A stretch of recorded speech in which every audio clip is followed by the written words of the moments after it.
Hi, everybody. Welcome to our second live session on Mexico business culture. First of all, thank you very much for your participation. My name is Antoine Faugeres. I'm Director of Global Business Culture. Our company provides intercultural training for multinational all over the world. And let's start. So, there are so many issues that we could cover on Mexico business culture, but today we decided to talk about two very important issues. First of all, the importance of group support and loyalty. And the second important issue is the importance of socializing and how Mexicans use dining to develop trust. And for that, we have the pleasure to receive two experts on the Mexican business culture. Thank you very much, Carlos and Luis, for being with us. If you could just introduce yourself, please. Luis, I have my mouth full, so you go ahead and introduce yourself first. Sure.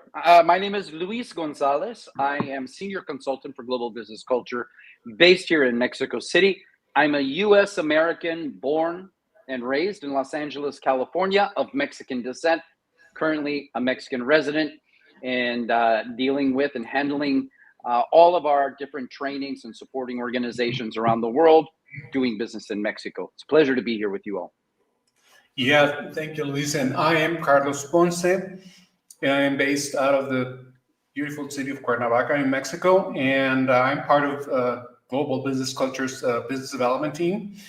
And I've been in this space for many years. I'm a communicator, a major in communication sciences, and among other fun things. And it's a pleasure to be here, munching away at a sandwich because it's about lunchtime, and this is what we're going to be talking about today: lunch and related items. Thank you. So let's start. Luis, could you please share with us your experience in the first issue, which is group support and loyalty in Mexico? Group support, loyalty, the family, the group. This is what we call in intercultural studies collectivism, and the opposite side of that would be individualism. So this is one big cultural contrast that I've seen between Mexican and U.S. workplaces and dealing with teams in the United States and in Mexico, which I have years of experience doing. This is around this idea of individualism and collectivism. So imagine, if you will, let's say a spotlight on a single person. That would be the United States. In the United States, people tend to value their goals, their independence. I was brought up in the United States. We were taught to pull ourselves up by our bootstraps, be your own person. And we prioritize the me, my needs. And we also feel proud of standing out from the crowd and having personal freedom and making your own way and making your own life. But now take that spotlight off of you, the individual, and spotlight an entire team or an entire family. In cultures like Mexico, people tend to prioritize group harmony and shared goals. So they think less in terms, and I'm speaking generally here, Mexican culture tends to think less in terms of me and my, and more in terms of we and our, right? And they tend to find their identity and success through their connections to others, through relationships with others. So in US, strong focus, as we know, on standing out, as I just mentioned, taking initiative, pushing forward. But in Mexico, harmony within the group and loyalty to the team tend to come first. This is a difference that can impact everything when doing business in Mexico, from communication styles to decision-making processes, and even how success is perceived and how success is celebrated, right? So in Mexican workplaces, the idea is much towards group. What is best for the group? What is most harmonious for the group? The emphasis tends to be placed firmly on the group and then values like harmony and loyalty to the group are first and foremost. So the priority is often on maintaining smooth interpersonal relationships, making sure that everyone in the team is working together cohesively. One thing, though, that is different, well, a lot of this is different if we compare from the United States, for example. One of the things that is very different is confrontation and how confrontation tends to be handled. Confrontation in public in Mexico is generally avoided to preserve the group harmony. Also with feedback, I have seen in the United States, and I teach feedback all over the world, but to often United States team members and audiences and leaders, etc. Feedback is often given in a very direct manner and maybe even in a group setting and public setting. But in Mexico, the idea is, again, to preserve the harmony where confrontation in public or giving direct constructive feedback in a group setting is generally it doesn't land well, right? There's a deep value placed in Mexico on maintaining the group harmony. The family has to come into plays a part in this as well. This group think, the family think, and loyalty to the team. So in Mexico also there's a lot of value placed on loyalty to the team, loyalty to one's immediate team, loyalty to the company as a whole. This means oftentimes a willingness to go the extra mile for the group, even if it means, personal sacrifice. So in Mexico, generally speaking, instead of aiming for individual independence, there's a bigger sense of interdependence. So what does that look like in the workplace? Team members often are expected to support one another.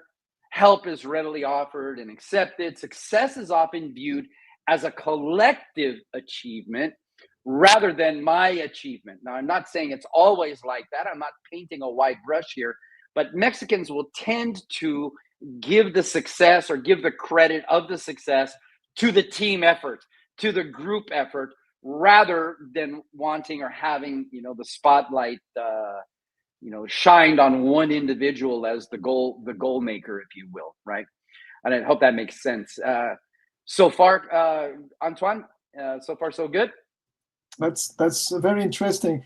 Thanks, Luis. Carlos, what is your opinion on that? Well, where do I start? I guess that, the thing is that my vantage point might be a little different because I come from a different background as Luis. I am a Mexican national. I was born in Mexico, and I became, let's call it bicultural by trade, right, or bilingual. So the way that I got to learn about how we interact in these situations was different because for the reasons I just mentioned, right? But what I was having able to take away from that is actually simple, and I would probably sum it up in one word, regardless of what side you're talking about, whether the Mexican side or the North American or the foreign side. The most important premise for a relationship to be successful is don't make assumptions. Do not make it from either side.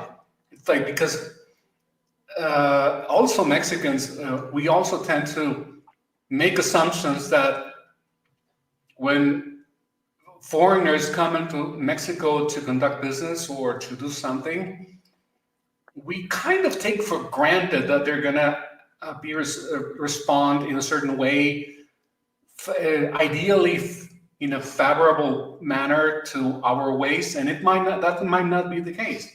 So we're making an assumption, right? We're making an assumption that if we drag on for 2 or 3 hours in lunchtime, it's going to be okay because that's where we are. But we're not aware of the other party. We're making an assumption that they're going to be okay. That might not be the case. That is insensitive on our end. And the same goes for the other party. It's like they're making an assumption that we're going to act as they are used to be. They want to have 30-minute lunches and we're going to go straight to the point and we're not going to get drunk or anything. It's all about making assumptions. So that will be my takeaway from regarding the situations. Don't make assumptions.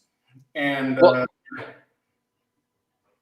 that's very interesting, because I've seen that this importance of the group and group support. I've seen that all over the place in Latin America. I mean, in Brazil, for example, people depend so much on the network support that typically in a wedding, you could think about 200 people, maybe half of them are from the company. It's just unbelievable. It's unthinkable. Myself, as a French, I would never, ever invite 100 or 200 people from the company, maybe 1 or 2 person. Because in France, for example, first of all, we are more individualistic, as Luis mentioned. The Americans are more individualistic, and we do not depend so much on the social support, on the social network support, because we have the government that at the end of the day provide everything almost for free. So it's so interesting. There is another point that is also very interesting in Latin America and in Mexico in particular, is the fact that if a company lose a leader, if a leader leave the company, there is a high risk to lose part of his team, because the loyalty is so strong between the leader and the team that they will think, hey, you know what? My loyalty is to the boss, to my boss, to my mentor, to my leader. And this happens everywhere in Latin America and also in Mexico. Yep, I would Luis, agree. you're going to say something.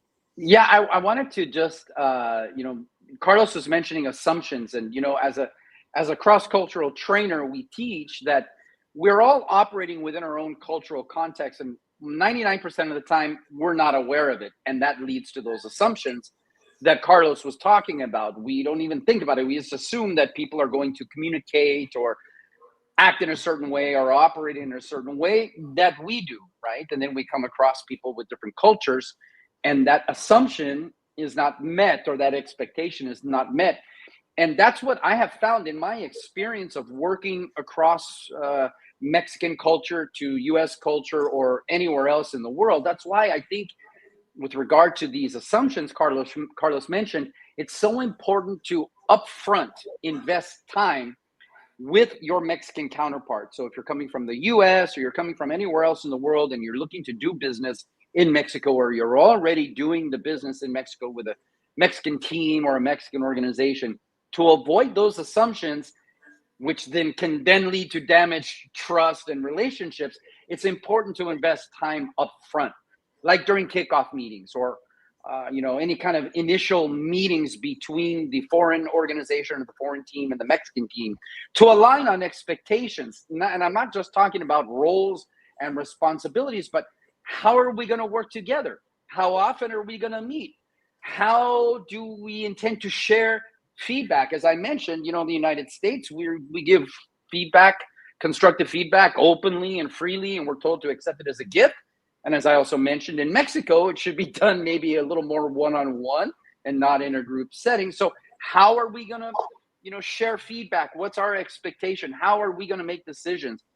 These conversations, when you have them early on and then you get alignment, it avoids these assumptions that Carlos, was talking about. So even simple things like agreeing that feedback is welcome, how we're going to give and receive feedback, or defining how deadlines are going to be handled, those small agreements at the very onset make a big difference later in avoiding any of those assumptions and making sure that, that we're aligned. So that was the point that I wanted to make on that. One other point, if I can make too, now that it's coming to my mind, where you were talking about, this loyalty to the leader, and if a leader leaves an organization, there's a chance that people may follow him or her, leave the organization as well. Loyalty to the team. I was raised in the United States, as I mentioned, but I was imbibed with this family cultural value. I come from a very large family, and I always remember my grandparents and my parents telling me, your family comes first. Your family is what's first. Nothing else matters. Now, having been raised in the United States and lived in the United States, obviously, and now living in Mexico, I don't have the data and the research and the numbers to back it up right now. But I think that plays into why we see less homelessness on the streets with people that don't have homes, that people don't have a place to go to, because of that family support that is just built into the Mexican culture. I will always have a cousin's sofa I can sleep on. I will always be fed.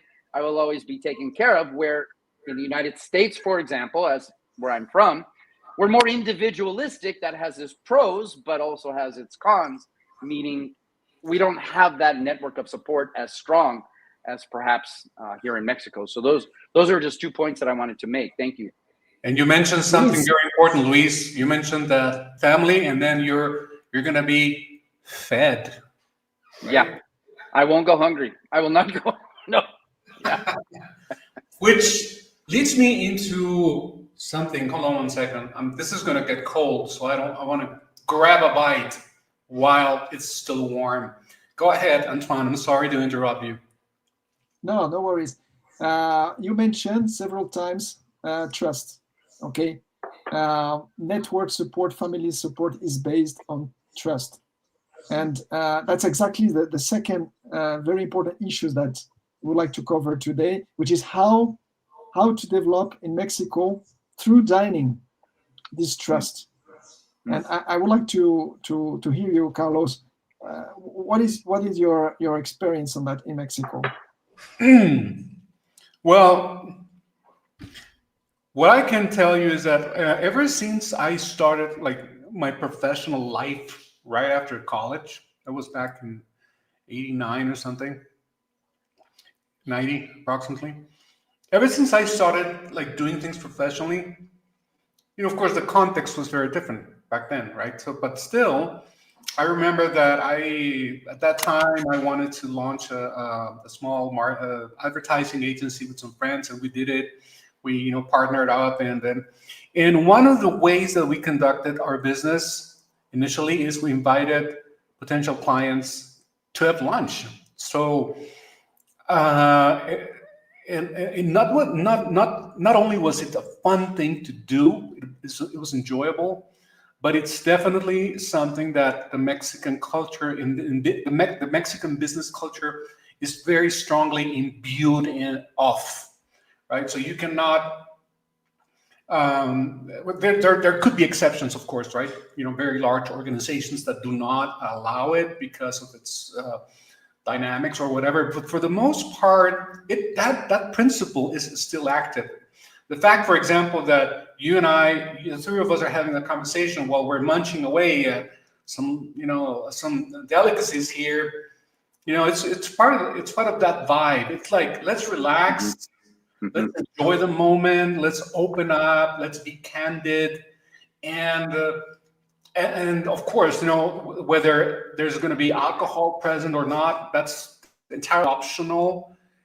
But sometimes here in Mexico, especially, I would lie to you, Antoine, if I would say that, oh no, we don't think about alcohol or beers or tequila or anything. We do, because it's part of the culture. It doesn't matter if it's beer, mezcal, or tequila. How far you're going to get, how far you're going to go. Well, that's entirely up to each individual, right? It's not something that we can moralize on right now. That's not the point. The point is that it's present. It's a reality. It's part of our culture to have lunch with something to drink, to relax. And that's kind of allows us to bring our guards down for a couple of hours, right? Yep. And I think that's what most foreigners find difficult to understand, to grasp. Is that the main purpose of the meal, of the lunch, whatever it is, it could be something as simple as a sandwich or a large meal that's going to last for 3 hours. Yep. The main thing is to put our guards down and let's get to know each other, without prejudices or just being candid, being transparent, and that being human. Yeah, being human, and the atmosphere of creating 2-3 hour lunches, especially when we're talking about higher ticket deals, like, bigger organizations or large deals. Most executives, and I would bet my right arm for this because I've witnessed it. Most executives are they don't have a problem spending the entire afternoon having or treating their guests to lunch. Okay, so they can take off at 2 o'clock and then be there for 4 hours, for 5 hours, and it's all going to be part of the game. It's part of the deal. It's part of the way that things are done here in Mexico. So don't be. That's my recommendation for foreigners: is don't be surprised that you experience that, because it's also part of who we are as Mexicans. Yep, and I'm going to jump in there if I can. Go ahead. Sorry, go For sure. Anton. Sorry, didn't mean to interrupt you. Well, first of all, one point I wanted to make is that is how the trust is built, is by opening up, being human, relaxing, and just showing your humanness over a meal, however big or small. That is one of the ways that trust is built in Mexico, different from how it might be in other cultures like in the United States, where the trust is built by perhaps getting right to business and showing your expertise and then eating later. So loyalty grows through those relationships. We were talking about loyalty earlier. When you develop those strong relationships that start off with a meal and some drinks and some human discussion, that trust is built. And in Mexico, in Mexican culture, the vision is long-term, not short-term, for the most part. So we're looking at a long-term relationship that starts by being human, that starts with a meal and some drinks and talking about everything from weddings to the number of kids you have to, whatever non-business related topics are being discussed, right? Right. That's also important, Luis, because believe it or not, for those folks who might be listening in from outside of Mexico, when we have like a lunch meeting, or even though it's business related, but don't be surprised if your Mexican counterpart even touches on family things. Okay, how big is your family? What do you do? How many sisters do you have? Are you married, divorced? You got a fling here and there. So don't be surprised. Don't be surprised if that's brought into the equation, because it's also part of who we are. It's culturally accepted. So just wanted to mention that part. I have a story. Because please go ahead. It's interesting because I remember when I was working in Mexico, one of my director there was using a very smart strategy to maybe to express a disagreement. Instead of doing that on a very cold way, like in a French way or American way, in the middle of a meeting room with lots of tension, you would invite me for a coffee. Hey, let's take a coffee. And we would cross the street, and it will relieve the tension, and we would have a relaxed moment. And in the middle of the conversation, he would put his points and express his disagreement, or he would give me a feedback. And that was very smart, because it was smooth, it was polite, and that was very powerful, because he would maintain the trust and get the result he wanted. So that was a big lesson for me. Yep. I was going to share a story, if I might, that highlights, why we're using these props, which are so delicious, to highlight the importance of meals in Mexico as establishing trust and relationship building. Many years ago, about 10, 12 years ago, I worked for a different organization based in India that had a big office in León, Mexico, in Guanajuato, Mexico. And I spent some time there doing the training that I was doing. And an US American client came to visit, because that was going to be their back office operations there in León, Mexico. And this American client came, and there was an agenda that I think that they had put in place. The agenda was that we would have maybe 90 minutes for lunch, and then the rest of the afternoon would be followed by some certain business discussions. At least that's what they had in mind. And I remember starting lunch with the big group. We had the entire Mexican team, about 6 of these American guys. They were all guys, if I remember correctly. And the lunch started, and the first course came out, and the drinks came out, and then a little tequila came out, and then more food came out. 2 hours later, people are talking and laughing, and no business is being discussed. And I'm looking at the Americans, the U.S. American client, looking at the watch, and one of them was sitting next to me. And he's made a comment. He said something like, it doesn't look like we're going to be able to get to those meetings this afternoon and have those discussions. And I remember telling him, probably not. Don't hold your breath. Enjoy the moment. Relax. That lunch started at about 12:30 or 1 o'clock. We didn't get finished until 4 p.m.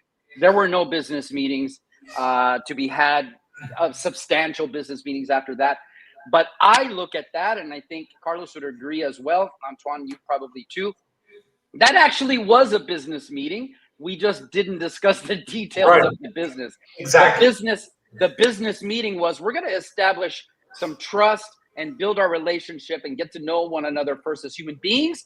Once we know we trust you on that level, then we're going to do business. And of course, the next day, the business meetings happen. So my advice to anybody coming from the outside to Mexico, as Carlos said, be prepared to be wined and dined. And I mean that literally, and just enjoy it. It's part of the deal. It's part of building the trust, and it's going to go it's going to be the long term. We're looking at the long term. So just wanted to share that story. I'll always remember that. By the way, how's your taco, Luis? Delicioso, está rico. Salud, compañeros. Salud. By the way, guys, time is flying. We're already at the end of our live.